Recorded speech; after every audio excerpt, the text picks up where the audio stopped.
Bonjour à tous les amis, j'espère que vous allez bien. Bienvenue dans ce Day Trading Roadmap. Comme tous les matins, je vous fais un point sur mes plans sur les indices DAX, Dow, Nasdaq, avec des indices qui sont revenus sur des niveaux intéressants, les indices américains. Alors parmi les news du jour, on n'a pas grand-chose à se mettre sous la dent cet après-midi. Il y a quand même eu une baisse de taux surprise en Chine et Biden qui a déclaré se retirer de la course à la présidentielle.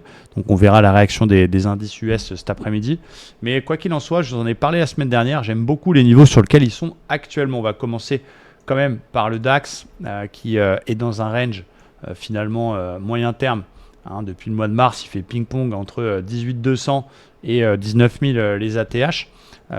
Du coup, je voulais acheter ce matin un retour dans la zone 200. C'est parti un peu sans nous, c'est parti un peu comme une balle. Donc voilà, c'est comme ça. J'ai pas eu le petit signal du Seigneur. Il est dans un petit canal baissier. Vous voyez, j'avais mon plan, c'était d'un achat sur retest des 200. Des ventes uniquement s'il passe sous les 200, parce que ça nous fait une ETE un peu hebdo, mais c'est vraiment pas tout de suite. Et là, il est déjà en train de péter ce canal. Il est déjà en train de changer de flux. Bon, c'est dommage. Il y avait une div 1 heure quand même. Il y avait un petit signal 1 heure ce matin avec joli pullback sur le bruit. Je sais que certains l'ont prise et bravo à vous. Bon, là, il est en train de péter son canal. Il est un peu en train d'accélérer. On n'achète pas les indices sur des accélérations comme ça. Il faudra attendre un petit peu qu'il repasse en flux haussier. Éventuellement qu'il revienne retester le canal en cours de cassure. C'est trop tôt et c'est trop tard pour acheter la baisse du jour. Alors, on va essayer de se faire la main sur les indices américains. Du côté du Dow Jones, je vous en ai parlé. Donc, ce retour sur les anciens records historiques, cette zone 40 500 qui est magnifique. Il y a aussi l'espèce de triangle fanion hebdo qu'on a pété. Et du coup, j'ai plusieurs plans parce que même si dans la tendance de fond reste haussière, en intraday, c'est quand même flux baissier. Donc, il faut faire gaffe. Il faut faire gaffe à ne pas essayer d'attraper absolument n'importe quoi. Donc, premier plan, c'est il n'en a rien à foutre du pullback. Il continue à baisser cet après-midi. On passe sous les 61,8 de la dernière vague de hausse. Je poursuis les ventes sous 40 300 avec en cible les 100%. Ça, c'est admettons, il s'en fout du pullback. Deuxième plan, c'est il rebondit avec ou sans nous. Il vient chercher son plus bas cassé précédent, la moyenne mobile 50. Et là-dedans, j'ai un signal. Je peux tenter une vente sur les 880 à peu près si j'ai un beau setup. Donc ça, c'est un plan dans le flux. OK. Mais vu le niveau daily, et voilà, je vais prendre le risque de privilégier plutôt les achats sur un repli sur cette zone daily parce qu'elle est magnifique.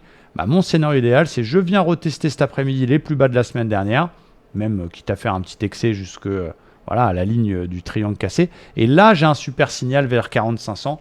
Ça veut dire quoi? C'est un signal contre-flux, donc une bulle, une div, quelque chose comme ça. Là, je peux essayer de payer cette zone-là pour aller chercher ma zone des 800 et aviser sur les 800. Si ça passe pas, pourquoi pas le reverse. Si ça casse, pourquoi pas un renfort, etc. Ça sera forcément un peu joueur parce que acheter dans un flux baissier, c'est forcément un petit peu plus dangereux, même si la tendance de fond, elle est haussière.